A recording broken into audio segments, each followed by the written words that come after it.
오늘 함께 읽으실 하나님의 말씀은 마태복음 27장 27절에서 31절 말씀입니다. 이에 촌독의 군병들이 예수를 데리고 관정 안으로 들어가서 온 군대를 그에게로 모으고 그의 옷을 벗기고 홍포를 입히며 가시 면류관을 엮어 그 머리에 씌우고 갈대를 그 오른손에 들리고 그 앞에서 무릎을 꿇고 희롱하여 가로되 유대인의 왕이여 평안할지어다 하며 그에게 침 뱉고 갈대를 빼앗아 그의 머리를 치더라. 희롱을 다한 후 홍포를 벗기고 도로 그의 옷을 입혀 십자가에 못 박으려고 끌고 나가니라. 아멘. 우리 자유 사랑하고 인사하겠습니다. 당신을 주의 이름으로 축복합니다. 라고 인사하겠습니다. 그래도 좀 반응들이 좀 달라진 것 같아요. 어제는 그냥 축복합니다. 이러고 끝났는데 우리도 얼굴을 마주보며 서로 인사하는 모습이 참 좋은데요. 다시 한번 인사하겠습니다. 주의 이름으로 사랑하고 축복합니다. 라고 인사하겠습니다. 네. 우리 말씀을 나누기 전에 잠깐 다시 한번 광고할 것은요. 우리 유학생 선교 프렌즈를 모집합니다. 여러분들 많이 동참해 주시면 좋을 것 같고요. 우리 대학청년대비부가 계속해서 인천에 들어와 있는 우리 유학생들을 선교하면서 나아가고 있습니다. 그리고 우리 교회에서는 유학생 선교센터를 건립하여서 유학생들과 함께 선교하는 그러한 과정을 계속 우리가 함께하고 있는데요. 여러분들이 관심을 가져주시고 한국 땅에 들어와서 또 한국말을 배우기 원하는, 그리고 그들과 함께 교제하면서 중국에는 우리가 그리스도의 복음을 증거하고 저들이 이 땅 가운데서 다시 고국으로 돌아가서는 또 하나님의 그 말씀 가운데 살아갈 수 있는 또 선교사가 될 수 있도록 우리가 기도하면서 우리가 작은 모임이지만 이렇게 시작하며 나아갑니다. 관심을 가져주시고 저는 나이가 많은데도 상관없습니다. 저들은 친구들이 필요하고 또 대화하고 함께 교제하고 또 하나님의 말씀을 나눌 사람들이 필요한 거지 나이가 많고 적음이 중요한 게 아니기 때문에 누구든지 유학생 선교에 관심이 있으신 분들은 꼭 교역장님들에게 신청해 주시고 함께 해주시면 감사하겠습니다. 또 한 가지 광고할 것은요. 우리 파라조끼를 입고 있는 우리 세가족팀이 있는데요. 우리 세가족팀에 지금 그 일꾼들을 또 모집하고 있습니다. 또 환영하는 이 봉사와 또 세가족을 양육하는 봉사에 함께 또 동참하길 원하는 우리 지체들이 있다면 구역장님들에게 말씀해 주시면 감사하겠습니다. 자, 오늘 말씀 보십시다. 우리 오늘 본문 말씀 마태복음 27장 27절에서 31절 말씀을 가지고 그래도 십자가를 지신 예수님처럼 이런 말씀의 점을 가지고 함께 은혜를 나누겠습니다. 우리 회장님이 강조해 주신 것처럼 지금은 우리 사순절을 지금 보내고 있습니다. 사순절이 뭐예요? 부활주의를 전후로 해서 40일 동안을 의미하게 되어지는데 이때에는 예수 그리스도의 십자가를 통한 구원과 사랑, 섬김과 희생 그리고 헌신을 묵상하면서 금식과 또 절제로 그 고난에 동참하는 절기입니다. 그래서 저는 오늘부터 3주간 이 예수님이 지신 이 십자가를 우리가 함께 묵상하면서 이 하나님의 말씀을 함께 나누고자 합니다. 자, 여러분, 십자가, 교회의 상징 이렇게 이야기하죠. 십자가 무엇입니까?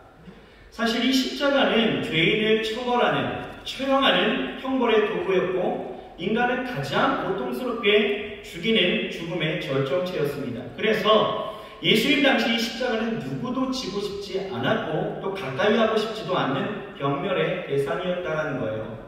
하지만 죄 없으신 예수님이 십자가를 지심으로 이것이 온 인류의 대속의 사역이 되어 그의 죽으심과 부활하심이 이 죄의 저주를 끊어버렸고 또 우리에게 영원한 생명과 구원을 그 안에 나타냈기에 이 십자가는 더 이상 형벌과 저주가 아닌 영광과 하나님의 은혜, 하나님의 능력으로 우리에게 보여주고 있습니다. 그래서 예수님께서는 이 십자가에 대해서 우리에게 뭐라고 말씀하시느냐? 마태복음 16장 24절을 보면 우리에게 명령하시는 바가 하나 있습니다. 무엇일까? 같이 한번 읽어봅시다. 시작! 누구든지 나를 따라오려거든 자기를 부인하고 자기 십자가를 지고 나를 따를 것이니라. 십자가를 지래요.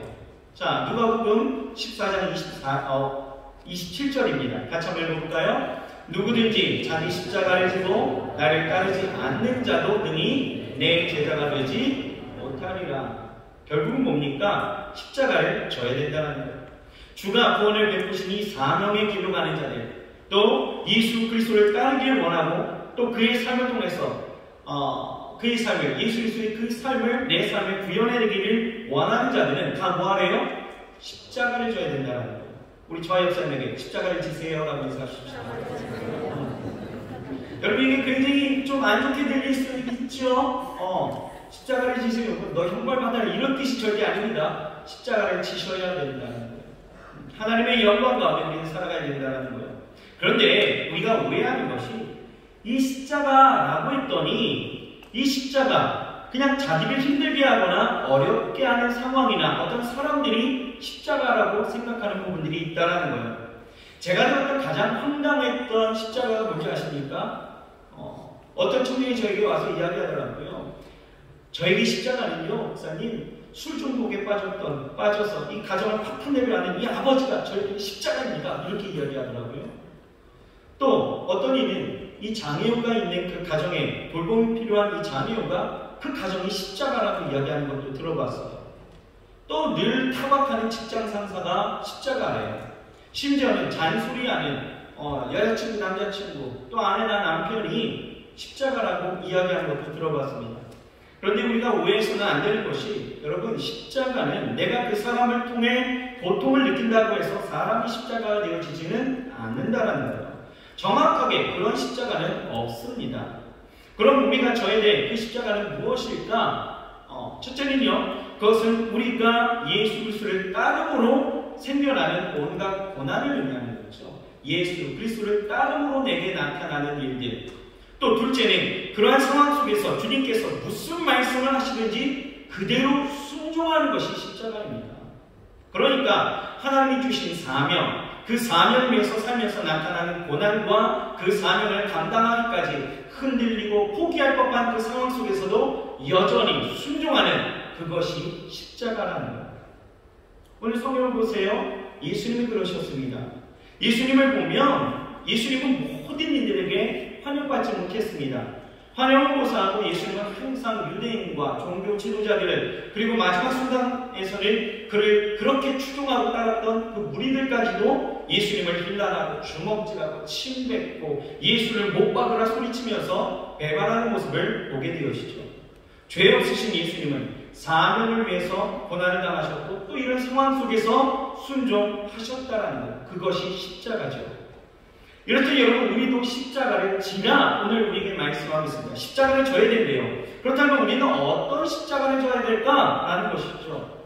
오늘 우리는 특별히 예수님이 주신 그 십자가를 통해서 우리 삶 가운데 나타나는 그 인간관계 속에서 나타나는 그 십자가, 그 십자가를 어떻게 우리가 져야 될지 좀 더 좀 구체적으로 우리가 살펴보기를 원합니다. 자, 첫째로 우리는요, 인간관계에서 부당한 대우보다 사명에 초점을 맞춰야 된다라는 것입니다. 여러분, 지난번 설교에서도 말씀드렸지만 우리가 서 있는 그곳이 하나님이 거룩하게 하신 나의 소명의 자리라는 것이에요. 그런데 문제는 그곳에서 우리가 느끼는 가장 큰 어려움은 부딪히는 그런 인간관계일 것입니다. 이 인간관계의 문제는 우리의 사명마저도 포기하게 할 만큼 우리의 삶에 막대한 비중을 차지하고 있다는 것이죠. 이때 우리는 어떻게 될까? 어떻게 십자가를 져야 합니까? 바로 사명이라는 핵심 목표를 붙들고 있어야 된다라는 것입니다. 마태복음 27장 26절을 우리가 한번 볼까요? 오늘 본문 바로 앞절인데요. 이렇게 말씀하고 있어요. 이에 바라바는 저희에게 놓아주고 예수는 채찍질하고 십자가에 못 박히게 넘겨주니라. 자, 보세요. 예수님은 지금 부당하게 권력자와 그 하수인들에 의해서 육체적인 학대를 당하게 되어집니다. 채찍질과 폭행이라는 가혹행위를 당하게 되어지죠. 당시 십자가 처형을 위한 이 예비적인 첫 번째 형벌이 바로 잔인한 채찍질입니다. 로마 군병들의 채찍은요, 잔인했습니다. 이 채찍은 그냥 단순히 회초리를 이야기하는 것이 아니에요. 가죽으로 되어 있습니다. 긴 가죽 채찍 끝에는 날카로운 뼈, 그리고 납덩이 이런 것들이 붙어 있는 거예요. 그래서 한번 몸에 감기면 이게 살점이 뜯어나가는 그런 아픔이 있게 되어지는 거죠. 죄인으로 붙잡혀온 사람은요, 우선 옷을 벗기게 되어져요. 그리고 손은 결박하여서 등을 부풀리게 되어지고 채찍질 당하기 아주 딱 좋은 자세로 기둥에 묶이게 되어집니다. 그리고 힘껏 채찍을 가하게 되어지죠. 그러면 죄수의 등에 바둑밭처럼 살갗이 찢겨나가고 피가 흐르게 되어집니다. 어떤 이는요, 이런 채찍에 맞게 되어지면 기절하거나 거의 미쳐버리는 상태까지 가게 된다고 이야기하는데, 여러분, 예수님은요, 그렇게 부당한 권력과 그 하수인들에 의해서 부당한 대우를 받았다는 거예요. 폭력적인 형벌을 받았다는 거예요. 요즘 말로 하면은 반인격적인, 반인권적인 대우를 받았다는 거죠. 하지만 예수는 그런 상황 속에서도요, 가슴이 문드러지고 정신적으로 피폐함이 있어도 끝까지 십자가를 지신 것은 인류 구원이라는 사명을 붙들었기 때문이었다는 것입니다. 여러분, 예수님은 하나님이십니다. 하나님이신 그가 이런 부당한 대우를 받아야 될 이유는 전혀 없는 거죠. 하지만 예수님은 인류 구원이라는 그 사명을 가지고 이 모든 아픔과 상처를 이겨냈다는 거예요. 그런데요, 우리를 한번 보십시오. 우리는 어떻습니까? 우리의 삶의 자리에서 부당한 대우를 받게 되어질 때에 우리는 어떻게 하던가요? 이런 부당한 대우를 대하는 방식들 대부분 이런 거죠. 우선 상대가 내게 조금만 손해를 입힌다 생각하고 어려움이 있다 싶으면 힘이 있으면 힘으로 제압하려고 하고요. 힘이 없으면 억울해하면서 나에게 힘이 될 만한 것들을 찾다가 이것마저도 없다 생각하면 사명을 포기해버립니다. 하루는 이 사무실에 있는데요, 어떤 청년이 와서 이런 얘기를 하더라고요. 목사님, 저 이번에 어디 회사에 이력서를 냈어요. 이러더라고요. 그런데 이상한 것은요, 이 청년은 원래 하나님이 주신 비전이 굉장히 뚜렷했던 사람이었습니다. 그래서 대학도 전공도 그런 쪽으로 해서 들어가고 졸업을 하고 나서도 오랫동안 기도하면서 자신의 비전에 맞는 회사를 찾았다는 거예요. 그런데요, 오랜 기도 끝에 기도응답으로 들어간 회사, 그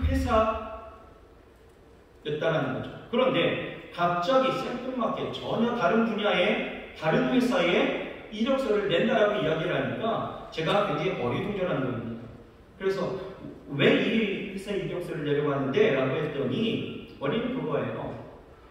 자기가 그렇게 기도하고 들어갔던 그 회사 가운데에서 사람들과의 마찰이 있었다는 거죠. 자기가 그 회사를 들어가면서 다짐한 게 있었대요. 나는 크리스찬이라고 난 당당히 밝히면서 내가 하나님의 나라와 하나님의 영광을 위해서 내가 이 회사 가운데서 나의 꿈을 펼쳐보리라고 이런 생각을 하고 들어간 거예요. 그래서 자기는 크리스찬이라고 하면서 술도 마시지 않고 회식도 잘 안 가려하고 하더라도 비싼 안주만 먹고 있으니까 점점 사람들이요, 자기에 대한 태도가 달라졌다는 거예요. 끼리끼리 뭉치게 되어지고 또 일할 때도 그 윗사람하고 친한 사람한테는 고가 점수가 높은 일을 몰아주고 자기에게는 일감을 줘도 시간과 에너지는 그냥 다 소비해야 되는데 고가에도 별 상관이 없는 일만 주고 출장도 자기만 못 내더라는 거죠. 그래서 이렇게 회사 다닌다가는 내가 미쳐버릴 것 같아서 나왔다라는 거예요. 포기해버린 거죠. 여러분, 이런 상황들이 우리의 삶 가운데 얼마든지 있습니다. 부당한 대우, 부당한 처사가 우리의 삶 가운데 있다는 거죠. 이럴 때 여러분들은 어떻게 하십니까? 우리는 이 답을 어디에서? 예수님에게서 찾아야 된다는 거예요. 여러분, 예수님은요, 절대로 그 십자가의 자리 가운데서 포기하지 않았다는 거예요. 예수님만큼 부당한 대우를 받은 사람이 있을까요? 예수님만큼 그렇게 어려운 그런 부당한 처사를 당한 사람들이 이 자리에 누가 있을까요? 예수님은요, 하나님이십니다. 우리에게 구원과 영광과 하나님의 생명을 주시려고 이 땅 가운데 오셨다는 거예요. 그런데 그분에게 강한 이 채찍질, 부당한 처사는 여러분 어떻게 설명할 수 있을까요? 채찍을 맞으면서 정말 인간이라면 자존심 상할 만한 그런 현장 가운데서도 세상의 부당한 대우 가운데서도 예수님은 그 자리, 십자가 자리를 피하지 않으셨다는 거예요. 생각해보세요. 예수님은 절대 힘이 없으신 분이 아니시죠? 전능하신 능력을 갖고 계신 분이에요. 예수님은 하나님이시기에 함부로 대할 그런 분이 절대 아닌 것이죠. 하지만 예수님은 그런 대우를 받으면서도 억울해하다라고 하지 않으셨어요. 대항하지도 않으셨습니다. 묵묵히 십자가의 그 과정을 다 감당하셨다는 거예요. 왜 그렇습니까? 왜요? 예수님이 오신 목적이 고난을 당하고 많은 사람의 대속물로 주시기 위해서 오셨기 때문이죠. 마태복음 20장 28절은 우리에게 이렇게 분명하게 말씀하고 있습니다. 같이 한번 읽어볼까요? 인자가 온 것은 도리어 자기 목숨을 대속물로 주려 함이니라. 섬기고 자기 목숨을 많은 사람들에게 대속물로 주시기 위해서 이 사명의 자리를 포기하지 않으셨다. 여러분, 우리에게도 분명한 사명이 있습니다. 믿으십니까? 부르신 목적, 또 내가 있는 그곳에 있게 하시는 목적이 분명히 있다는 거예요. 하나님이 나를 그곳에 있게 하시며 영광 받으실 일들은 그냥 여러분 쉽게 이루어지는 것 아닙니다. 우리는 하나님의 은혜가 공짜인 것 같아서 사명도 공짜처럼 쉽게 이루어질 것이라고 생각하지만, 여러분, 지금까지 사명이, 하나님의 그 부르신 목적이 그냥 이루어진 적이 한 번도 없어요.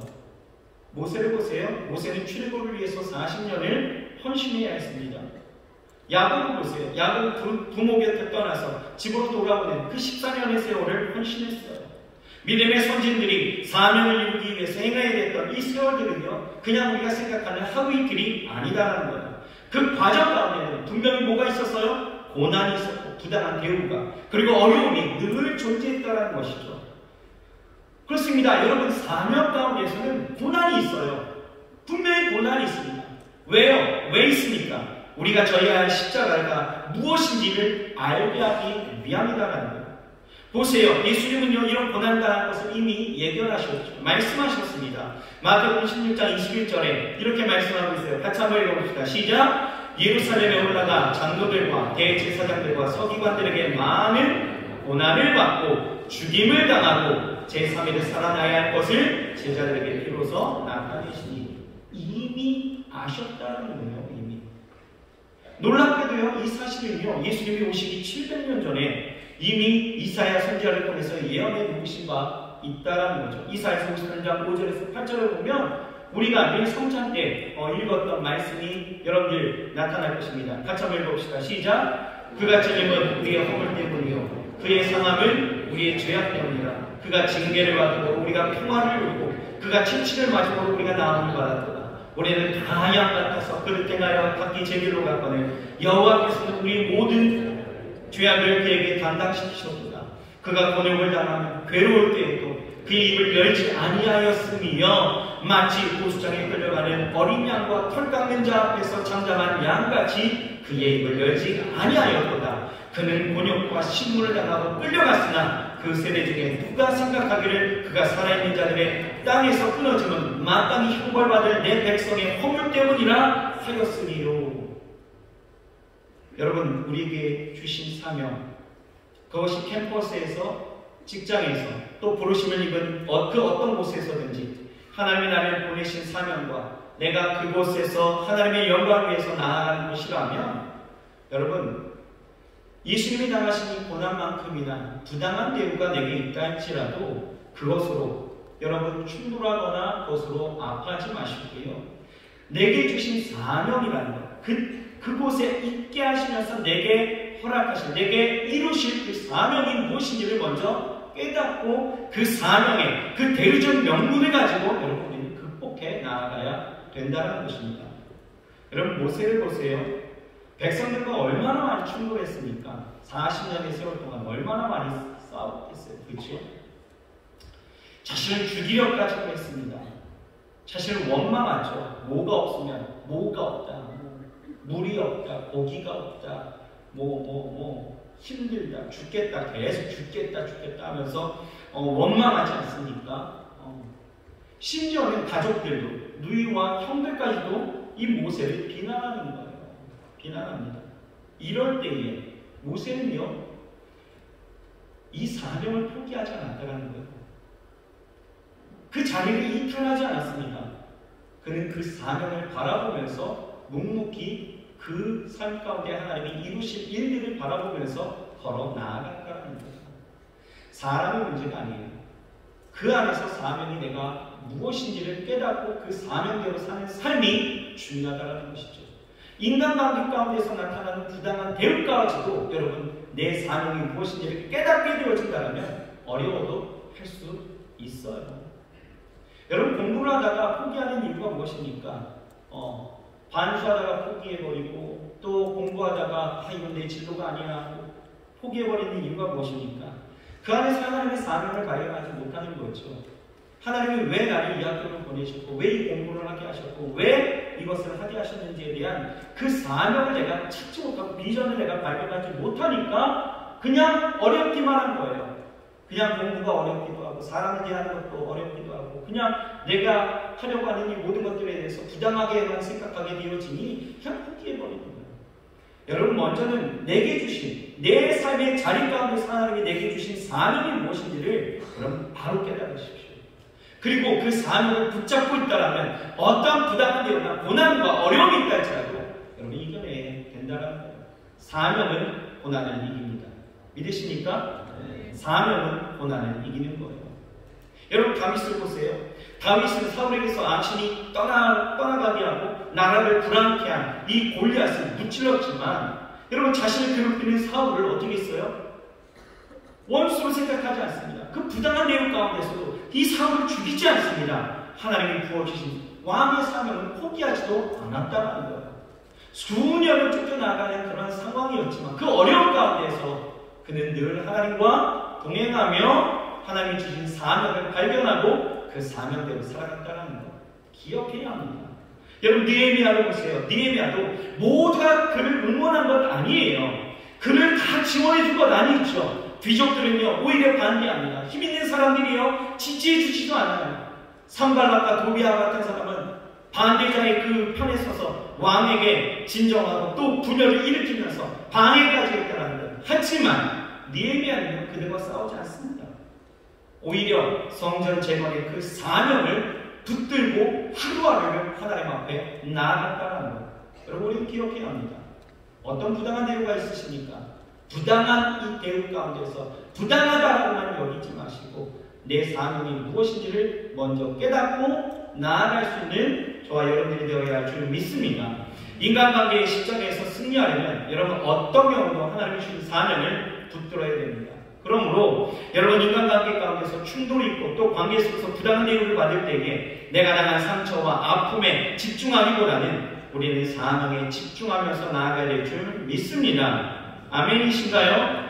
네, 아멘. 우리가 사명에 집중하면 인간관계 가운데서 오는 이러한 아픔과 상처, 고통과 힘든 사명, 이 모든 것들은 다 사명 앞에 녹아지고 씻겨지고 해결되어질 수 있는 거예요. 그러므로 우리는 이 십자가를 져야 될 줄 믿습니다. 둘째는요, 우리 인간관계 가운데에서 사람보다 문제 해결에 초점을 맞춰야 된다라는 것입니다. 예수님은요 로마의 권력자와 하수인들에게 심각한 정신적인 학대를 당했습니다. 계속적이고 지속적인 희롱을 당하는 거죠. 27절 한번 볼까요? 27절 같이 한번 읽어봅시다. 시작. 이에 총독의 군병들이 예수를 데리고 관정 안으로 들어가서 온 군대를 그에게 모으고, 뭐냐면 총독의 관정에서 300에서 600명 정도에 되어지는 그 군인들이 죄수였던 예수님을 노름 삼아서 마음껏 놀리고 조롱하려 했다. 다 그렇게 응집했다는 거예요. 자, 28절 어떻게 합니까? 같이 읽어볼까요? 그의 옷을 벗기고 홍보를 입히며, 여러분 예수님의 옷을 벗겼다는 거예요. 수치죠, 수치. 홍보를 입혔다는 거예요. 홍보는 당시 예복으로 왕이나 지도자가 입었던 옷이 홍보입니다. 그러니까 왕을 상징하는 옷을 입히면서 조롱하기 시작했다는 거예요. 29절 같이 읽어볼까요? 시작. 가시관을 엮어 그 머리에 씌우고 갈대를 그 오른손에 들리고 그 앞에서 무릎을 꿇고 희롱하여 이르되 유대인의 왕이여 평안할지어다 하며, 여러분 디베르 말사가 빛나는 못들이 달린 그 멸관을 썼습니다. 그것에 비유해서 이 군인들은 예수님을 조롱하기 위해서 가시나무 관을 씌웠다는 거예요. 황제의 오른손에는요 통치권을 상징하는 그 황제의 홀이 주어져 있었는데 로마 군병들은요 그것을 모방해서 예수님의 손에 무엇을 꺾기 쉬운 갈대를 쥐어줬다는 거예요. 희롱하는 거죠. 그리고 그들은 마치 자신들이 군주인 가이사에게 경배하듯 예수님 앞에서 무릎을 꿇고 희롱합니다. 그들은 가이사 만세라고 이야기하는 것이 아니라 유대인의 왕이여 평안할지어다 라고 이야기하며 조롱하고 있다는 거예요. 공동번역에서는 유대인의 왕 만세 이렇게 외쳤다는 거죠. 모욕적입니다. 모욕적이에요. 아무 말 하지 아니하시는 그 예수님을 계속해서 희롱하는 거예요. 가만히 있으니 가만히로 보는지 계속 희롱합니다. 그뿐입니까? 39절에 보면요, 지나가는 자들과 자기 머리를 흔들면서 예수를 모욕합니다. 41절을 보면요, 대제사장과 서기관들도 희롱하는 거예요. 그가 남은 구원하였을 때 자기는 구원할 수 없도다. 그가 이스라엘의 왕이로다. 지금 십자가에서 내려올지어다. 그리하면 우리가 믿겠노라 하면서 희롱합니다. 심지어는 44절에 함께 달린 이 강도들도 예수님을 욕하였다라고 성경을 기록하고 있고요. 지나가는 사람들도 성전을 하고 사흘에 짓는 자여 네가 만일 하나님의 아들이거든 자기를 구원하고 십자가에서 내려와봐라 외치는 거죠. 이 상황만 보면 여러분 어떻습니까? 절망 아닙니까? 자존심이 뭉개지는 거예요. 인격이 땅에 박혀버리는 거죠. 자존심을 오물통에 집어넣는 것 같은 심정이었을 것 같습니다. 하지만 예수님은요, 이런 인간들의 모독과 이러한 조롱 가운데 어떻게 반응하셨느냐? 여러분, 우리 같으면 어떻게 했을까요? 우리 같으면 지속적으로 이런 모욕과 조롱을 당하면 여러분 사실 정신 못 차려요. 그런데 예수님은요, 이런 정신적인 흑대 가운데 어떻게 처리하시느냐? 누가복음 23장 34절입니다. 같이 한번 큰 소리를 읽어봅시다. 시작! 아버지여 저들을 사하여 주옵소서 자기들이 하는 것을 알지 못함이니이다. 예수님은요, 결코 자신을 조롱하는 사람을 보면서 저들에게 똑같이 일어나고 욕하는 것이 아니었다는 거예요. 그들을 바라보지 않았습니다. 예수님은 그들이 갖고 있었던 죄를 보았다는 거예요. 십자가를 위해서 극한 고통을 당하면서 조롱받을 때에도 조롱하는 사람을 본 것이 아니라 그 사람들의 죄를 보며 용서의 기도를 드린 분이 우리 예수님이십니다. 예수님은 제물이 되어 인류의 죄를 담당하시면서도 죄의 용서를 간구하셨다는 거예요. 여러분 그렇습니다. 세상은 우리를 조롱하고 있어요. 요즘 한창 인기 드라마 그리고 다시 시즌2가 시작되어졌죠. 글로리라는 드라마 있습니다. 혹시 보셨나요? 전 잠깐 봤습니다. 잠깐 봤는데 참 마음이 씁쓸했습니다. 씁쓸했어요. 14화였나요? 거기에서 보니까 목사가 온갖 부정, 비리, 사리사욕, 부패한 것 이런 것으로 묘사되어져 있고 또 교회에는 광신도적인 사람들의 어떤 집단으로 묘사되어지면서 사회는 그렇게 우리를 지금 조롱하고 있다는 거예요. 글로리뿐만이니까 여러 미디어가 교회, 목사, 교회 다니는 사람들, 심지어는 예수 믿는 사람들 모든 자들을 조롱하고 있죠. 가깝게는 여러분들 친구들도 그렇잖아요. 야, 그렇게 유별나게 믿냐? 라고 이야기하는 친구들도 있을 거고요. 야, 그런다고 저 때는 그랬어요. 야, 그런다고 교회에서 밥이 나오냐 떡이 나오냐 그랬어요. 근데 요즘 교회에서 밥 나오고 떡 다 나오거든요. 세상을 소통하려고 하는데 왜 너희만 불통하냐? 이런 얘기도 하고요. 야, 믿는 것들이 더하다. 이런 얘기도 들어봤습니다. 조롱하는 거죠. 아픈 현실입니다. 하지만 아프다 하여서 그런 말들을 쏟아내는 사람들을 우리가 미워할 것이 아니다라는 거예요. 그런다고 달라지는 것은 없죠. 그럼 우리는 어떻게 해야 됩니까? 우리도 예수님처럼 사람에 주목할 것이 아니라 그들의 죄를 볼 수 있어야 된다는 거예요. 그리고 긍휼의 마음으로 그들을 위해서 기도할 때에 용서를 구해야 된다는 거예요. 에이 목사님, 그런다고 뭐가 달라집니까? 그들을 기도한다고, 그들을 용서하는 기도를 한다고 해서 뭐가 달라집니까? 여러분 달라집니다. 같은 내용을 담고 있는 누가복음 23장을 보면 34절에 예수님이 저들의 죄를 용서를 구하게 되어질 때에 여러분 놀랍게도 한편 강도가 예수님을 조롱하던 다른 편 강도를 향해서 꾸짖습니다. 42절에 이렇게 구하는 거예요. 그리고 뭐라고요? 예수여 당신의 나라에 임하실 때에 나를 기억하소서. 이렇게 고백합니다. 옆에 다닌 죄수가 변한 거예요. 또 예수님의 처형을 지휘했던 로마의 백부장이요 변했습니다. 그는 고백하는 거예요. 39절에 이렇게 고백합니다. 이는 진실로 하나님의 아들이었다 라고 고백하는 거예요. 안 변합니까? 아니요, 변합니다. 우리가 용서를 구하게 되었을 때, 용서할 때에 변하더랍니다. 여러분, 예수님은 너희 원수를 사랑하며 너희를 핍박하는 자를 위해서 기도하라 라고 말씀하시죠. 여러분, 우리 예수님은 죄의 문제 용서해 주시기 위해서 이 땅 가운데 오신 거예요. 죄인들과 싸우기 위해서 오신 것이 아니에요. 대접받고 대가를 바라기 위해서 이 땅 가운데 오신 것이 아닙니다. 존경받고 어떤 인정받기 위해서 이 땅 가운데 오신 거 아니에요. 십자가에 달려 죽으심으로 죄 문제를 해결해 주시기 위해서 이 땅 가운데 오신 거죠. 그러므로 우리가 져야 될 그 십자가는 인간관계 가운데에서 나를 조롱하고 나를 모욕하고 나를 희롱할지라도 그 문제를 우리가 바라보면서 우리가 넘어질 일이 아니라, 문제가 아니라, 사람이 아니라 그 문제 가운데서 우리가 어떻게 해결해야 될 것인가를 우리가 바라봐야 된다는 거죠. 그것이 바로 무엇입니까? 용서다라는 거예요. 사랑하기 때문에 원수까지 용서해주고 사랑하는 마음이 십자가를 지는 삶인 것을 우리는 깨달아야 된다는 것입니다. 여러분, 십자가의 사랑, 사람들을 대하게 되어질 때 우리는 어떻게 해요? 용서해요. 용서를 합니다. 긍휼의 마음으로 나를 부담하게 하고 나를 어렵게 하고 나를 조롱하고 나를 힘들게 하는 그 어떤 사람들이 있다면 왜 저 사람은 왜 나한테 이렇게 한 거야? 라고 힐난하고 똑같이 반응할 것이 아니라 우리가 해야 될 것은 그를 위해서 기도하고 용서를 대신하여 구할 수 있어야 된다는 거죠. 하나님, 저가 하는 일을 저가 알지 못하오니 하나님 저를 용서하여 주옵소서.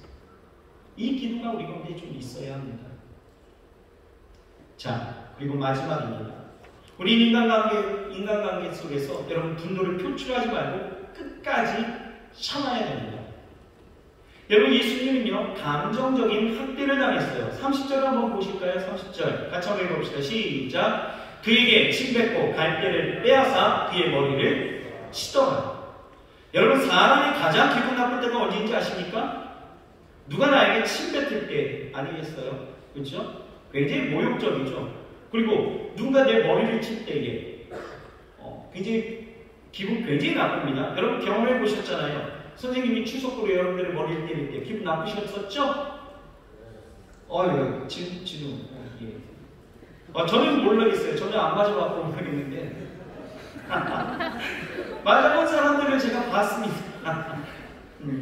아무튼 또 지나가는데 괜히 그냥 머리 툭 치면은 여러분이 굉장히 기분 나쁘잖아요. 그죠? 기분이 상하는 것입니다. 누가 나에게 침뱉는다면 여러분 이거 굉장히 모욕적이죠. 물론 여러분 마사이 부족은요 얼굴에 침뱉는 것이 인사예요. 자, 지금부터 옆 사람 바라보면서 아닙니다. 우리는 마사이 부족이 아닙니다. 우리가 그거 할 것은 아니고요. 그냥 보라는 거였어요. 침 뱉는 것이 인사예요. 그런데 이 어떤 문화적인 특이한 인사법 말고 침 뱉는다는 것은 굉장히 기분 나쁜 거예요. 그런데 지금 로마 군병들이 뭐 하고 있어요? 예수님의 얼굴에 침을 뱉는 거예요. 그 손에 들고 있었던 갈대를 빼앗아서 머리를 치는 거예요. 여러분, 이게 아파서가 문제가 아니죠. 기분 되게 나쁜 거 아니에요. 그렇죠? 그걸 갖고 머리 치는 거예요. 로마의 군병들은 왕에 대한 충성의 표로 입 맞추는 대신에 가장 모욕적인 행동으로 예수님께 침을 뱉은 거예요. 왕을 위해서 목숨 바쳐 싸우는 대신에 갈대를 가지고 예수님의 머리를 친 거예요. 예수님이 쓰신 가시관, 그것에 머리를 치며 모욕적인 행동을 했다는 것이죠. 감정을 자극했다는 거예요. 그러나 예수님은요 끝까지 감정을 표출하지 않으시고 참으셨다라는 거예요. 얼마든지 그들을 다 증거하실 수가 있으신 분이십니다. 그런데 예수님은요, 놀랍게도 분노하지 않으셨다는 거예요. 오늘 읽어봤던 우리 성경에 뭐라고 해요? 입을 다물고 계셨다는 거죠. 십자가에서 구원 사역을 다 이룰 때까지 모든 수모와 모멸감을 끝까지 참고 계셨다는 거예요. 이 사실에 대해서 히브리서는요, 이렇게 기록하고 있습니다. 12장 2절 말씀입니다. 같이 한번 읽어볼까요? 시작. 믿음의 주요 또 온전케 하시는 이 예수를 바라보자. 그는 그 앞에 있는 기쁨을 위하여 십자가를 참으사 부끄러움을 개의치 아니하시더니 하나님 보좌 우편에 앉으셨습니다. 이 사명을 위해서 그 기쁨을 위해서 개의치 않으셨다는 것. 이 사명의 완수가 얼마나 큰 일인지 그것을 위해서라면 이것 정도야 라고 하시는 것이죠. 여러분 반에서 여러분 베드로를 보십시오. 베드로는 감정을 통제하지 못했죠. 예수님을 잡아온 그 말고의 길을 베어버렸습니다. 이때에 예수님 뭐라고 이야기하십니까? 누가복음 22장 51절에 이렇게 말씀하시는 거예요. 예수께서 일어나셨을 때 이것까지 참으라 하시고 그 귀를 만져 낫게 하십니다. 이것까지 참으라. 여러분 예수님은요 우리에게 뭐라고 말씀하시냐? 세상이 너에게 멸시하고 너에게 어떠한 어려움을 준다 할지라도 너희는 뭐 해야 된다고요? 참아야 된대요. 참아야 된대요. 그냥 화를 내고 고함친다고 문제가 해결되어 준 것이 아니다라는 거죠. 이 사실을 나중에 뼈저리게 느꼈던 이 베드로는요 그 말이 바뀌게 되어집니다. 로마서 베드로전서 2장 20절에 이렇게 말씀하고 있어요. 죄가 있어 매를 맞고 참으면 무슨 칭찬이 있으리요. 그러나 선을 행함으로 고난을 받고 참으면 이는 하나님 앞에 아름다움이다. 하나님의 사명을 위해서 참으면 뭐가 있다고요? 하나님 앞에 아름다움이 있다. 이해가 되십니까? 여러분 우리가 짊어져야 될 십자가는 끝까지 참는 것이다 하는 거예요. 옆 사람에게 참으세요. 시작. 참으세요. 여러분 감정이 충돌되면 아무것도 할 수가 없죠. 그런데 여러분 참는다는 것이 그렇게 쉬운 일은 아닙니다. 그렇죠? 굉장히 힘듭니다. 어떤 사람은 왜 목사님 맨날 그렇게 예수 믿는 사람들 다 참아야 된대요? 이렇게 얘기하는 거예요. 왜 참아야 돼요? 참는 거 너무 힘들어요. 너무 불합리하잖아요. 왜 예수 믿는 사람들만 다 참아야 되는데요? 이렇게 이야기하는 거예요. 견디고 힘들다라는 거죠. 그런데 여러분 참는다 생각하면 힘들지만 이렇게 바꿔 생각하시는 거예요. 참아준다. 여러분 지는 것과 져주는 것은 다른 거예요. 그렇죠? 지는 것은 무엇입니까? 내가 능력이 없어서 나타나는 현상이죠. 하지만 져주는 것은 무엇입니까? 내게 능력이 얼마든지 있지만 제압할 수 있지만 나의 아량으로 펼치는 배품이 져주는 거죠. 얼마 전 저희 아들하고 80일을 했습니다. 지금까지 제가 다 이겼어요. 저는 저희 아들 혹독하게 키웁니다. 절대 져주지 않습니다. 맨날 이기는 거예요. 어렸을 때부터 그랬습니다. 절대 지지 않습니다. 혹독하죠? 근데 저는 참 사랑이 많은 사람이에요. 그런데 지난주인가 아들하고 이제 패스룸을 하는데 제가 이겼어요. 그런데 왠지 기분이 찜찜한 거 있죠. 아들이 제가 이기긴 했는데 제가 힘을 썼거든요. 근데 이긴 것 같은데 괜히 진 것 같은 기분이 드는 거예요. 저는 아들의 얼굴을 못 봤습니다. 그런데 아내가 아들의 얼굴을 보고 있었나 봐요. 아들이 예전에는요 힘쓰느라 얼굴이 시뻘개졌는데 지금은 아내가 실컷 웃고 있다는 거예요.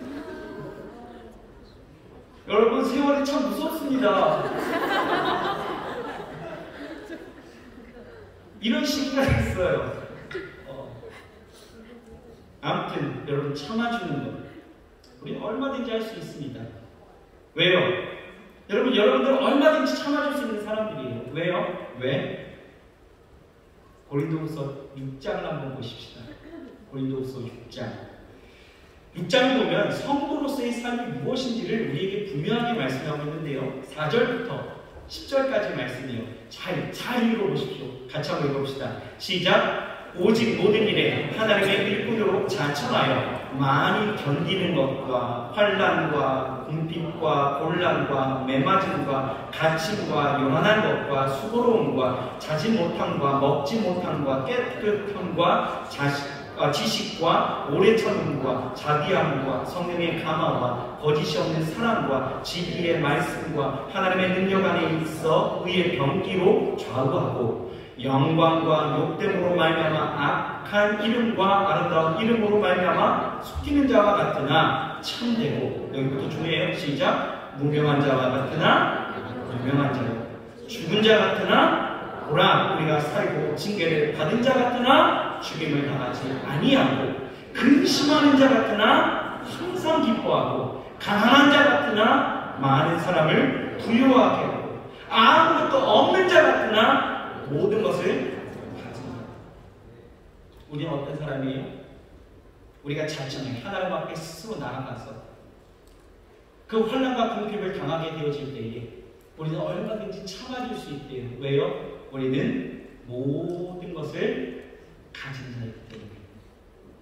여러분, 우리는 그리스도에게 속하게 되어지면서 여러 가지 환난, 가난, 궁핍, 곤란, 때로는 매맞음, 갇힘 다 뭐예요? 우리가 그리스도를 위하여 당하는 그 십자가예요. 그런데 우리는 어찌 보면 억울할 수 있는 이런 상황 속에서도 참아낼 수 있는 것은 왜요? 우리는 그리스도의 생명을 가졌다는 거예요. 한없는 소망과 기쁨이 내 안에 있다는 거예요. 또 우리는 아버지의 한량없는 그 은혜와 사랑을 바라고 우리는 모든 것을 가진 자이기 때문에 참아줄 수 있다는 거예요. 받은 것이 있는 사람들, 내 안에 충만하며 하나님의 영광으로 사는 사람들이기 때문에 우리는 참아낼 수 있다는 거예요. 내 안에 그리스도가 살아계시고 그로 인해 생명이 풍성하다면 우리는 얼마든지 참을 수 있어요. 여러분, 요셉을 보세요. 얼마나 억울함이 있었겠습니까? 요셉은 그냥 아버지의 특별한 사랑을 받은 것뿐인데 형들이 시기했죠. 요셉은 형들에 대해서 악한 적이 절대 없었어요. 그런데 형들이 어떻게 합니까? 팔아버리죠. 팔아버립니다. 여러분, 이거 얼마나 대단한 배신입니까? 거절입니까? 이거 빠져나오기 그렇게 쉽지 않아요. 그런데 여러분, 이스라엘의 온 지경에 기근이 일어나고 세월이 흘러서 야곱의 아들들이 애굽으로 식량을 구하러 갔을 때 누굴 만나요? 형들이 요셉을 만나죠. 죽은 줄로만 알았던 요셉이 애굽의 총리가 되어 있을 줄 누가 상상했겠습니까? 또 요셉도 형들을 다시 만날 줄 누가 알았겠어요? 그러니 형들은요, 요셉을 알아보지 못했지만 요셉은 단번에 알죠. 원래 여러분, 때린 놈은 모르는데요, 맞은 놈은 뚜렷하게 다 기억하거든요. 요셉은 어떤 감정이었을까? 자신의 힘으로 자신의 지위를 가지고 얼마든지 그 억울함을 분노로 표출할 수 있었다는 거예요. 그런데 요셉은 그렇게 하지 않습니다. 지금까지 요셉은 뭐 했어요? 참아 주었다는 거예요. 참아냈다는 거예요. 참는다가 아니라 참아 주었다는 거예요. 왜요? 그 안에 하나님의 생명, 하나님의 꿈, 비전이, 그리고 하나님의 인도하심과 함께하심이 풍성했기 때문에 참아낼 수 있었다라는 것입니다. 끝까지 참았죠. 그렇게 끝까지 참았기 때문에 결국 야곱의 가족들이 애굽에서 돌아와 안전하게 들어와서 안전하게 거하고 이스라엘의 민족으로서 번성할 수 있었다라는 것입니다. 여러분, 세상은 여전히 우리를 밀어나다 하여서 우리의 감정을 자극할 거예요. 이때 우리는 뭐 해야 됩니까? 참아주는 거예요. 여러분, 참지 마세요. 참아주십시오. 왜요? 우리 안에 모든 것이 있기 때문에. 그런 넉넉함이 있기 때문에 우리는 참아줄 수 있습니다. 그냥 참는다라면 어렵죠. 참아주는 건 다른 거예요. 여러분, 항상 하나님 안에서 참아주시길 바랍니다. 이제 야고보서 1장 4절 말씀을 읽고 우리 말씀을 마치겠습니다. 자, 1장 4절 같이 읽습니다. 시작!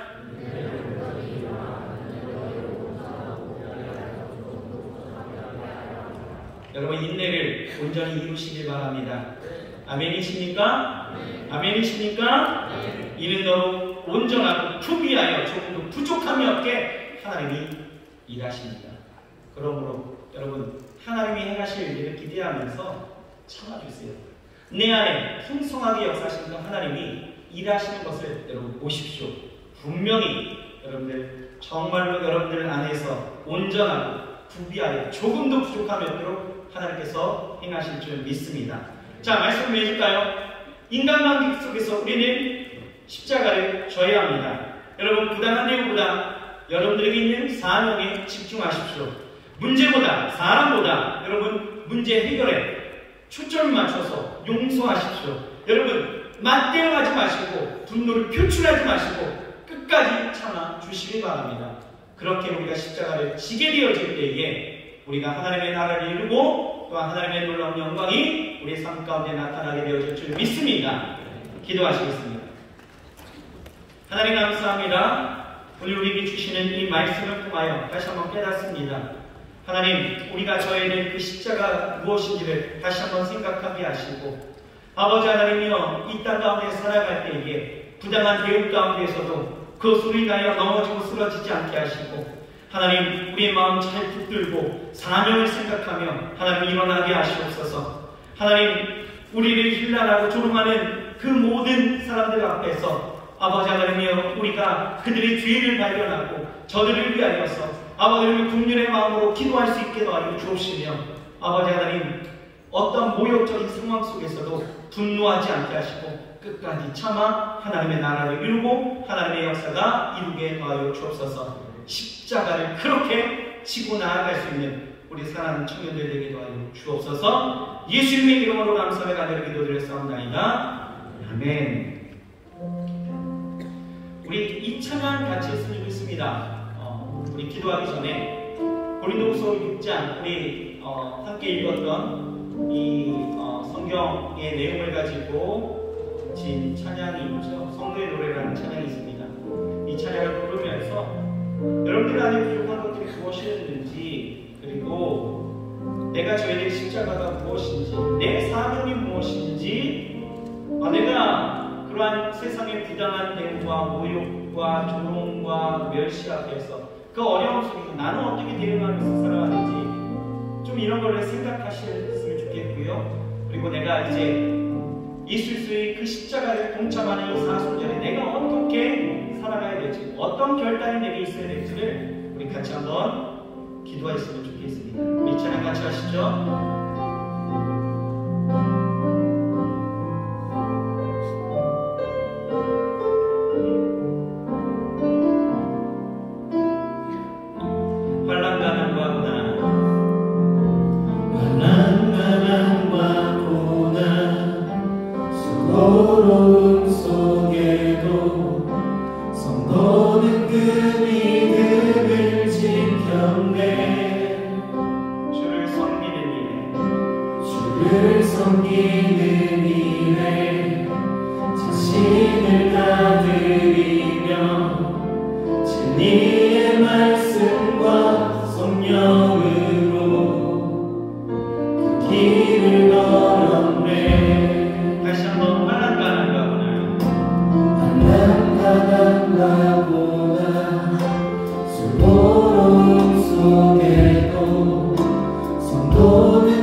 유명한 자요 주의